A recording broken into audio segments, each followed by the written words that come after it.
আসসালামু আলাইকুম। আমি আঁখি হাসান বলছি। আপনারা সবাই কেমন আছেন? আশা করি আল্লাহর রহমতে আপনারা সবাই ভালো আছেন। আপনাদের দোয়ায় আল্লাহর রহমতে আমিও ভালো আছি। আজকে আমি মাছের ডিমের বড়া করে দেখাবো।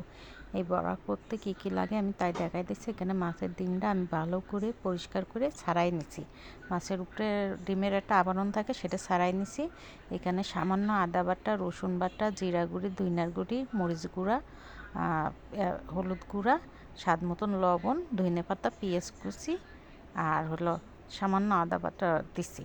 মানে সব কিছু সামান্য সামান্য দিছি। পেঁয়াজের পরিমাণটা আর ধনে পরিমাণটা, ঝাল যে কাঁচা ঝালও চিড়ে নিছি আর একটু দিছি।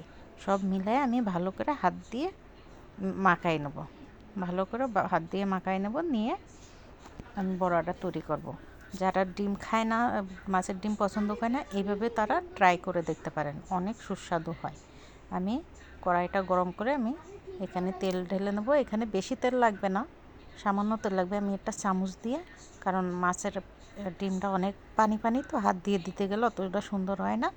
আমি একটা চামচ দিয়ে সব কয়টা এভাবে আমি দিয়ে উল্টায় পাল্টায় ভেজে নেব। আর আমার ভিডিও কিংবা কথাতে কোনো ভুল ত্রুটি হয়ে থাকলে ক্ষমার দৃষ্টিতে দেখবেন। আর এই পর্যায়ে যদি আমার ভিডিও ভালো লাগে থাকে, তাহলে লাইক, কমেন্ট, সাবস্ক্রাইব করতে ভুলবেন না। পাশে থাকা বেল আইকনটি ক্লিক করে দেবেন, পরবর্তী ভিডিও যাতে দ্রুত পৌঁছে যায়।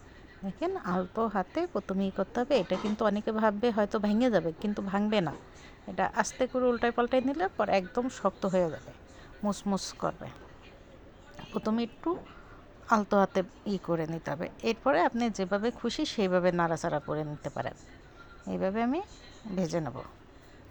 আর ডিম ডিম যেহেতু, তো ফেনা উঠতে পারে, অনেক গেজা উঠতে পারে।